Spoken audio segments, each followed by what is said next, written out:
So every day that passes, I'm more and more thankful to be here.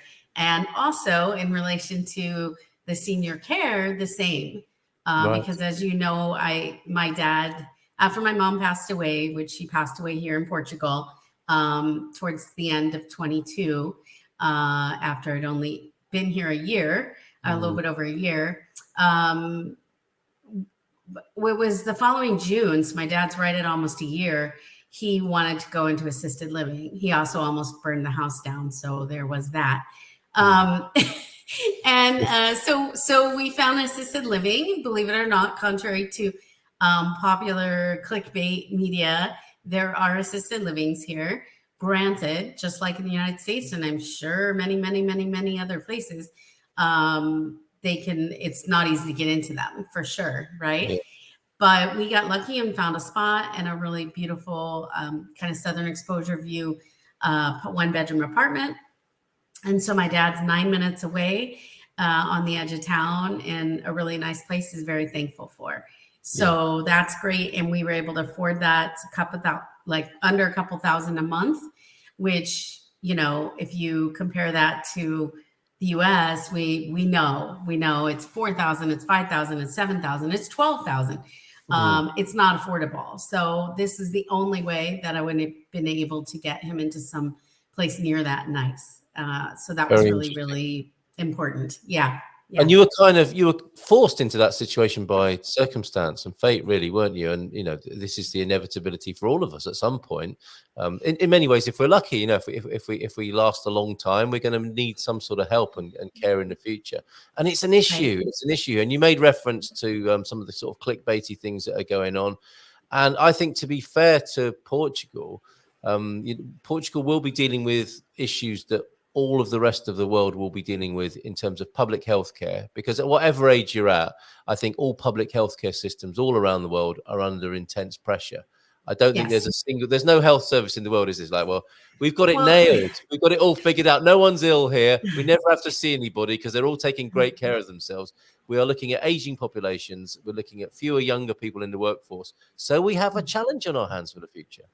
Yeah. And that brings up a good point, which is, all these like propaganda and whatever sites, websites, or Facebook groups, whatever it is. The reality is these things are not unique. Like very few of the things that are brought up in those groups as complaints or whatever are actually unique to Portugal. You're going to experience, frustration, bureaucracy. You're going to experience shortages in healthcare. You're going to experience waits. You're going to experience many of these things, I think, in most other countries. My brother lives in Canada and has, terrible experiences going through the healthcare situation there because they don't have a private system. Here in Portugal, we have a private system. So we have opportunity. Granted, you have to afford that care, but you have opportunity. And my brother went through a life-threatening situation a couple of years back, and he didn't have choices. He had to do what he had to do and go through the system. And I think about that now, and that's that's sobering when you think of the choices you have here, which honestly we have a lot of fabulous hospitals and options. You can argue how many of those are public, but we have them nonetheless. And my dad's hospital actually is public. He has a rare blood cancer, and I did have to transition his care here. And so that was a huge part of my can we even think about moving to Portugal? Yes. And that is something I help people with too, for obvious reasons. Well, that's what I want to ask you about, because it strikes me that we are going through an unfolding. Well, this is the nature of evolution, of course, but we are going through an unfolding in the understanding of what it is like and what's involved in moving to Portugal. a sort of pandemic time was very different, and people were like, well, I just need to get out of where I am and I'm going to go to Portugal. And they weren't thinking too far into the future, apart from like, I just don't want to be here. I need to be gone. I need to accelerate my plans. And a lot of people just Right. ended up in Portugal at that time, didn't they? Then Yes. before that and after that, you could argue that another time scale was the NHR, which gave people what, a 10-year window. If they were wealth planning, they might be thinking 10 years ahead because of the NHR and what they might do after it had expired, and their access to that system, which of course isn't an issue anymore anyway. And I don't suppose many people were thinking about becoming old and maybe even frail or needing to be looked after. Is You that part don't of your think planning so? Because process? I mean, I'm 51. Maybe it's because I don't. But when you plan with people, See, and are I they? do. I Right. totally do. So, like, Yeah. I'm one of those. Like, I was in my late 40s, and I'm like, I mean, that was a huge part of my impetus to even think about moving to Portugal to begin with. Was Okay. like, how are we going to retire? How are we going to have health care? Yeah. Because I was a real estate broker for 30 years in Arizona, and as a real estate broker, you're self-employed most of the time. And was a managing broker at a large firm for several years, and so I did have health insurance at that time through the company. But then otherwise, I didn't, and so it became really imperative, that whole job thing. And that's usually the problem with in America. That's what ties people to really crummy jobs and situations, is usually the healthcare. And so I absolutely 1,000,000% would sit there and think, how are we going to retire? How are we going to have health care? And I had a client who died in her late 40s because she wanted her cervix removed and they wouldn't remove it. And she had cancer and it killed her. That's messed up. And honestly, I think about her, and she was really a big inspiration for me to not be one of those statistics of people that just was afraid of financial ruin and died because of it, because that just seems stupid. That is so sobering, isn't it? I think Americans are much more aware of the cost of healthcare, Pam, and that's part of it, isn't it? In the UK, we take healthcare for granted, and I suppose to some extent Portuguese people do. And this demographic thing is going on where it is going to be increasingly challenging, I think, to grant huge and aging populations the right sort of healthcare they'll need. And there's all sorts of aspects to this conversation, of course, that I think is one worth having. But that's really quite incredible. So your plan is to the end. I mean, you saw the writing on the wall, the experience of other people, and thought, okay, well, where can I have a different quality of life? And where can my dollar go further? Right. That my biggest expenses, and I by no means moved out of the United States because of that alone. I've always been like actually I was always fascinated with the UK. And then when I went to Europe in 2012, I became fascinated with all sorts of other countries and that. So I always felt at home with that. I don't like ice in my drinks. I like milk in my tea, just all sorts of goofy little things. The signs were there, weren't they? The signs have been when there. I went to Europe, I was like, wow, this no, really. And so so it's always fascinating to me. But then it became more of a reality of how do I do this? And does this make sense? And for me, it was able to keep my housing costs lower than it would be, and my healthcare costs lower. And those are my biggest expenses. So are some other things more expensive, like one-time furniture buys or things like that? Yes.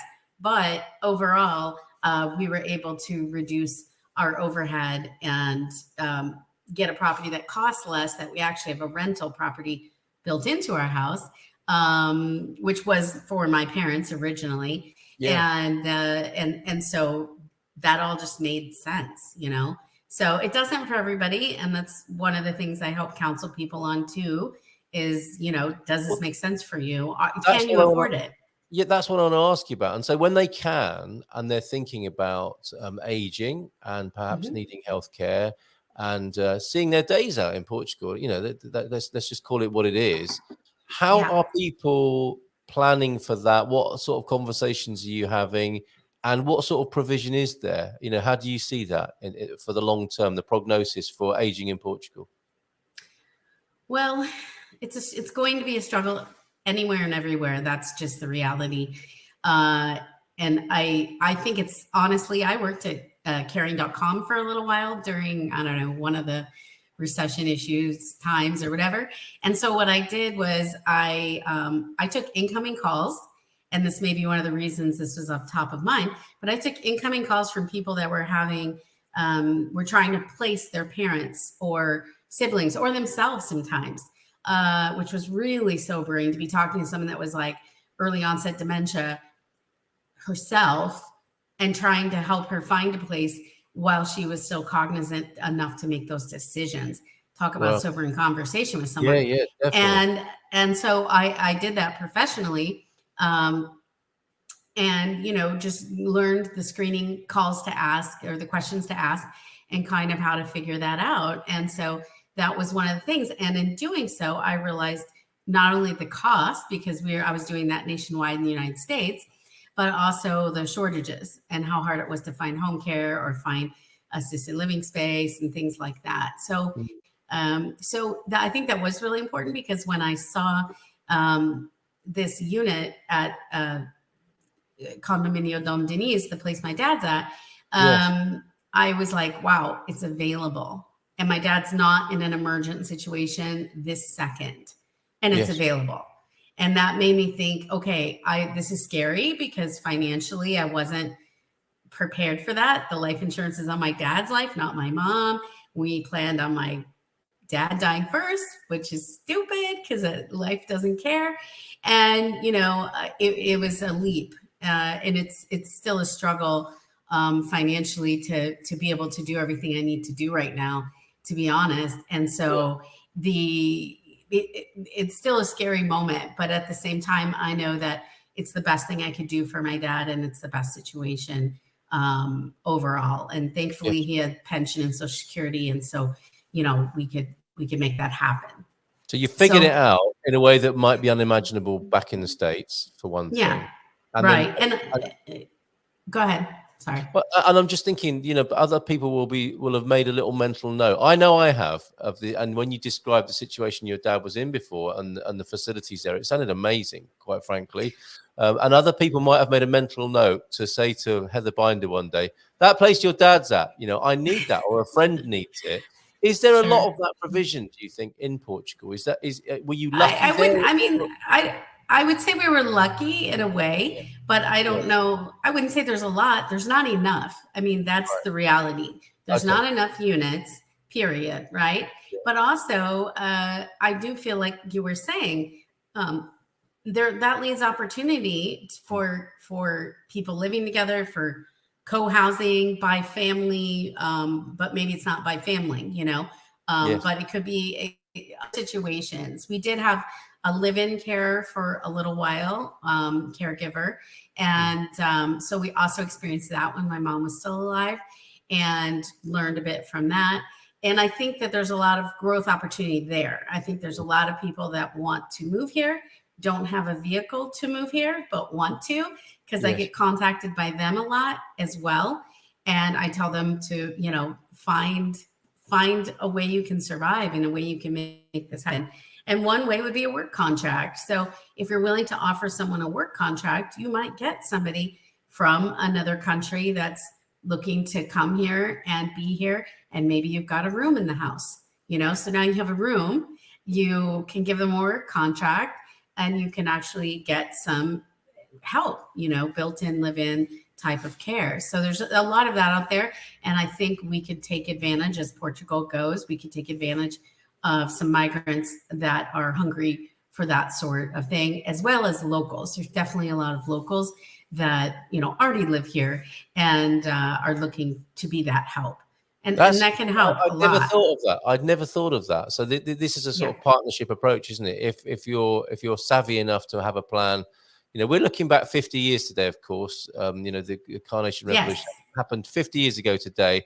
Quite honestly, some of us aren't going to be around in 50 years' time, but, looking 10, 20, 30 years into the future, that sort of partnership approach is very interesting, where there might be some sort of networking or register of people who want to move to Portugal. And what would help them do that would be a working contract, and that might be a care contract for someone else who's moving to Portugal, Yeah. who is in a fortunate position to be buying a house which at the moment might have a self-contained area which they Right. might put up Oh, friends and family who are visiting a holiday, but one mhm. day might be the carers accommodation. Yes. Yeah, and a lot of the houses have that a lot. Like these are Yes. big houses mostly. And then also, I think, uh, you know, we're just seeing, um, we're just seeing more and more opportunity for businesses. Yeah. So there is Algarve Assist down in the Algarve, which I don't know Yes. personally, but they do post on my Moving to Portugal page. I have a medical moving to Portugal care page on Facebook, and they post in there. And we could really use that in the Silver Coast and probably many other areas in Portugal. So if there's Awesome. any people that are experienced with these companies that, find people that are caregivers is what we call it in the US. Um, you could start a business like that where you are a registry and you got, referrals from people and you were able to maybe do background checks, criminal checks, things like that. And then you were able to provide to people like me when I hired a live-in, some sort of reference and some sort of, company behind that. And I think that that's a great business opportunity. If I had the medical background, really, that's something that I've thought about because the need is huge and it's It there. is. It really is, isn't it? It's quite amazing. I'd not thought of that angle. I mean, what's interesting to me is, and it always has been, is a lot of community living, and the idea of people Mm-hmm. not living in such a traditional way, more the co-housing that I think you mentioned earlier on, where you come to Portugal and then you think, okay, well, long term I'm going to need companionship and maybe care and shared resources, which is the beauty of co-housing, and that might be caring, as Right. in personnel, but it might be other resources, mightn't it? And it might be good company, and it might be a shared garden or something like that. So I think all of these Yes. ideas will find a place, if not proactively and strategically chosen, they will be forced upon people, won't they, because of the changing demographics and economics Yeah. of the world we live in. Yeah, definitely. I have a spare room and you never know, there Yeah, could be a point in time where I move someone in there that gives me assistance, and, makes things easy. yeah, I don't have great bus access, but the bus stop is across the street, literally from the house. yes, Caldish is very flat. São Martino, Foz do Aurélio. These are yes. very flat areas and that I can get around. That was a thing thought about not only for my parents, but also as my husband and I age and, just how to keep ourselves as safe and healthy as possible for as long as possible.